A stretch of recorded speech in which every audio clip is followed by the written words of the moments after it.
Hey guys, welcome back. In today's video, I'm just going to talk a bit about Monsterclay.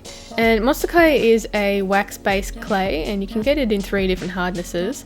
Being a wax-based clay, it doesn't mean that it will go hard, so you won't be able to keep the sculpture or anything. It's just mainly used for if you want to mold and cast something.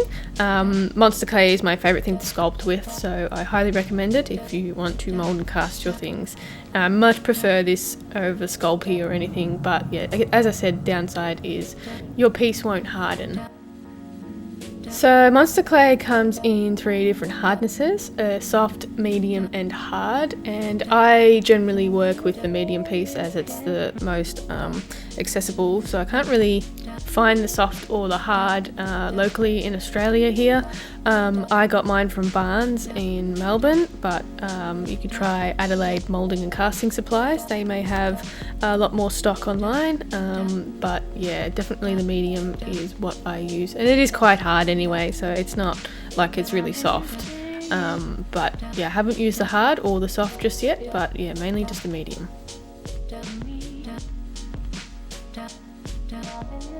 So like I said, Monsterclay is wax based, so that means it's really hard. As you can see, I couldn't even stab it if I tried.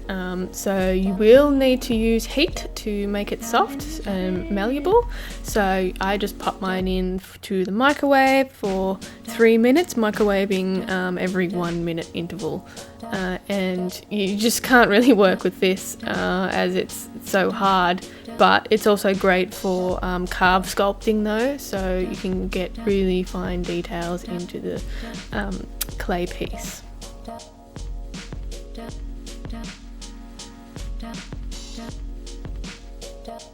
So I'm going to go pop it in the microwave, and here is what it looks like. So it won't be that liquidy when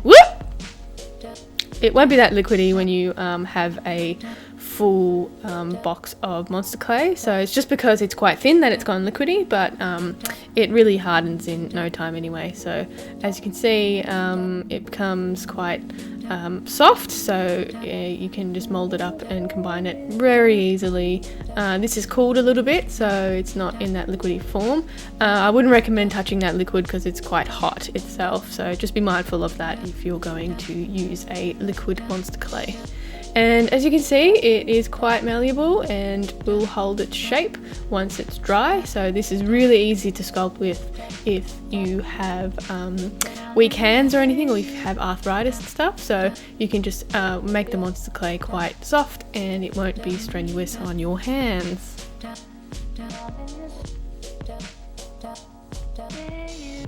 Now I had some questions asking about armature to use with Monsterclay, and I'm using just tin foil to bulk out the snout area of this wolf mask, and it's really great that you can use tin foil, and it will save a lot of Monsterclay in the process. I'd say the only downside would be some of the Monsterclay does get stuck in the little crevices, so it will be lost if you're going to melt it down and sculpt something else. But if you're going to reuse this armature, then it's not all is lost, and you know, you can reuse this foil piece many times.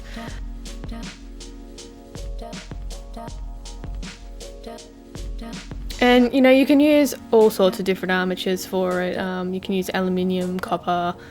You know, I wouldn't recommend using polystyrene because I know sometimes it can react to a hot surface. So if you're using a really hot Monsterclay, then probably have some kind of reaction to the polystyrene. So I wouldn't use it, but yeah, give it a go. Maybe it'll work.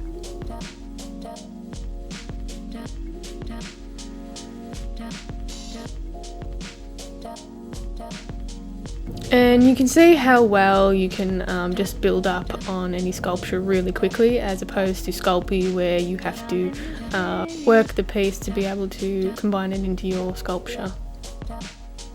Right, so moving on to some of the tools that I use, and this is just a cheapy sort of dentist kit that you can find on eBay. It has a whole lot of different heads that you can use for sculpting. I mainly only use the long needle one, and a couple of the other ones. I don't often use that. And these are also double-ended, so it's basically 2 for 1. As you can see, they've seen some things in their time. Yeah, so this needle one I use quite often. It's great for getting into small little crevices. And this little spoon one is great for smoothing down things.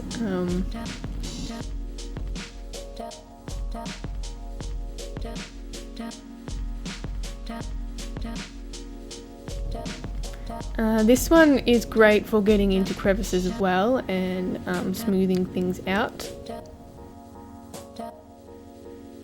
Some other tools that I use are these ball tools from Sculpey brand itself. I use these quite a lot with anything that I do, especially any eyeball socket area, and they have different ends on the end of them if you want a softer effect on any of your sculpting work.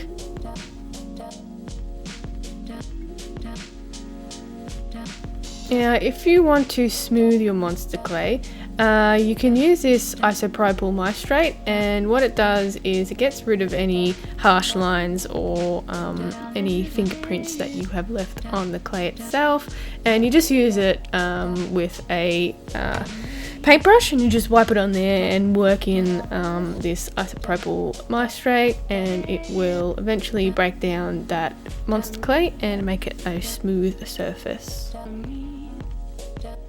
And I know some artists may mix in isopropyl alcohol with that isopropyl maestrate, and I got this from my local store Barnes, which I also get my resin and silicone from. So I'm just going to show you some textures that you can achieve with the Monsterclay, and this is a piece from my Drogon sculpt, and it's probably my most detailed piece that I've done, and as you can see, you can get really great details and it holds texture really well, so you can pretty much do anything with this and you know, it will stay. It's a really great clay to use. I highly recommend you try it out, and you can achieve so much with this clay, and it's really cost effective because you can reuse it, unlike Sculpey, which you then bake and then that's the piece. If you're interested in this sculpting process of Drogon, I do have previous videos on my YouTube channel, so you can just look in the search bar for Drogon. I'll try and link it down in the box below so you can watch the sculpting process. It's a really long process, and I'm really happy with the way it turned out. And I might also add that you don't need any release agent if you're going to mould this with silicone, so that's also a great thing to note. Alright guys, that's it from me today. Hope that helped you out with any Monsterclay questions you had. If you liked the video, give it a thumbs up and don't forget to subscribe. If you have any requests, leave it in the comments down below. You can also check me out on Instagram and Facebook at Creatures of Nat, and I'll see you in the next one. Bye!